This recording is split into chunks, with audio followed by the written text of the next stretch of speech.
Hey, this is Jonathan with Jonathan Howard Guitar, and I'm just going to go ahead and continue with some of the basics for Logic Express 9. Previously, I had showed you some of the other basics like effects and some of the stuff under media in the library, but I'm going to go ahead and elaborate on some things that will also help you in creating your own song. So with any song, the first thing that you need to do is figure out a tempo for that song.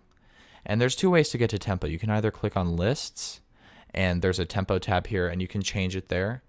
And you can also press T to get to this same tab. When you're there, you can double click on the tempo and it brings it up to be able to change it. And then you press enter once you have the desired tempo you're looking for. Once you're there, you can start putting in some other things within Logic. There are loops under the media bar, and these are, and once again, people that have used GarageBand, should be very familiar and easy to navigate for you. And what this is something that has a lot of pre-made loops that can be used freely throughout any of your works. And as you click on these, it narrows down the ones to help you get to what you are looking for your song. These are all very different and they have very good sounds, so they're definitely useful in all the songs that you could imagine. Okay, so when you find one that you would like, all you have to do is just click and hold and you drag it over to the bar.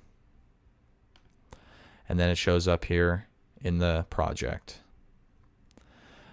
There are two ways that you can extend this, and the first one is by mousing over the end of this, and you can either click and hold and you can drag it, and as you pull it out farther you can see where one loop has occurred and there's a line showing that.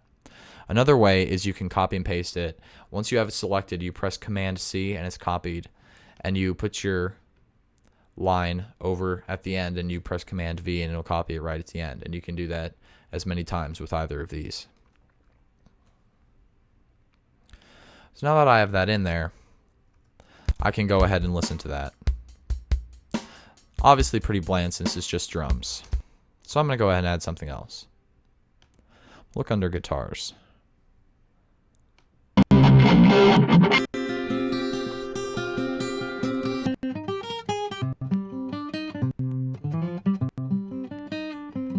So I like that one, so I'm going to go ahead and do the same thing and drag it over here to the beginning. And now this is also here, and you can play with your song. Now I obviously want more than that, so I will go ahead and figure out something else that I would like. So I like this one here, so I'm going to do the same thing and click and drag it over there. And I'll finish it off with the one that I'd started with. Alright, so now that I'm there, let's listen to the whole thing.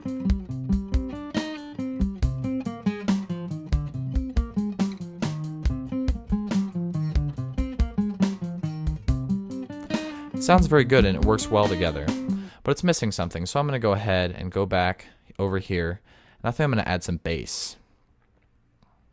So there's dozens of different things in all of the different tabs for the instruments, so definitely able to find all the different things that you would need in your songs.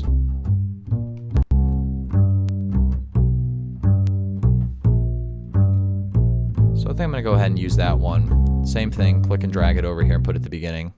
For this one, I'm going to extend it by clicking and dragging it out. And now this all works together very nicely.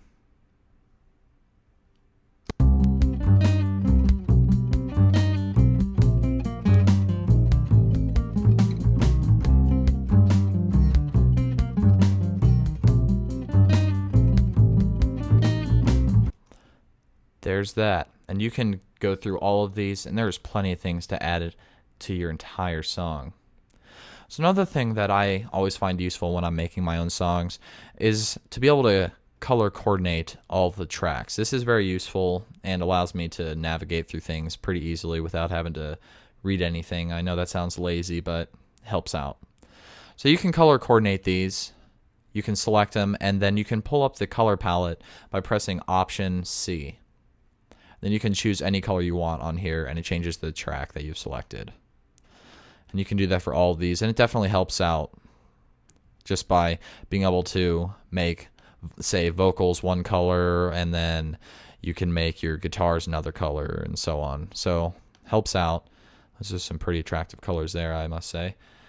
So those help out a bunch and make it easy to navigate and make it look a lot better also. And down here at the end of the track, you can obviously rename all these tracks just by double clicking, and you can rename it whatever you want. So you can customize the names of everything.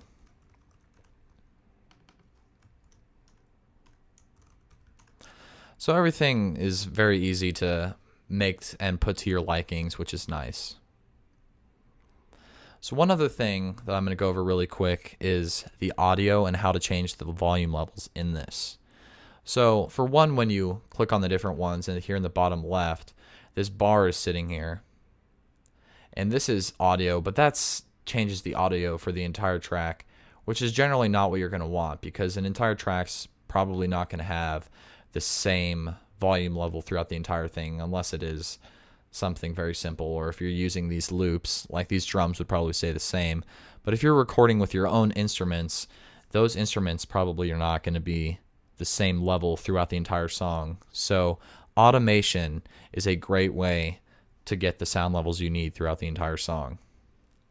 So if you click on here, it starts automation, and you can click on the dots, and it creates points on here to be able to create audio track levels. So once you've created a dot, you can just click and drag it, and you can create fade outs, and you can create whatever level of audio that you need for every track. And it really helps out a bunch to get an even sound level throughout the song. And that just takes a bunch of messing with in order to get the audio levels you're looking for in a song. But it's very, very easy to use. There's no difficulties in using it at all. And also, there's a overall track level that you can use if you don't want to use that, like I had mentioned.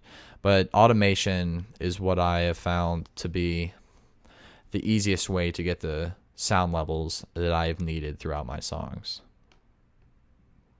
And like I said, it's very easy. So there's automation for you. All right. And once you've had all this put together, you obviously don't want to lose it. So I'm just going to go ahead and go to File. I'm going to go to Save As. I'm going to call this My Amazing Project. And you can save that, because then now all your work's saved. And if you exit out of the program, when you start it back up, will start right up to where you are from the last saved project, which is really nice. So you can just keep on going. All right, those are all the basics I'm going to be showing you for this video. So just go ahead and stay tuned, and the next part will be up very soon. Thanks. See ya.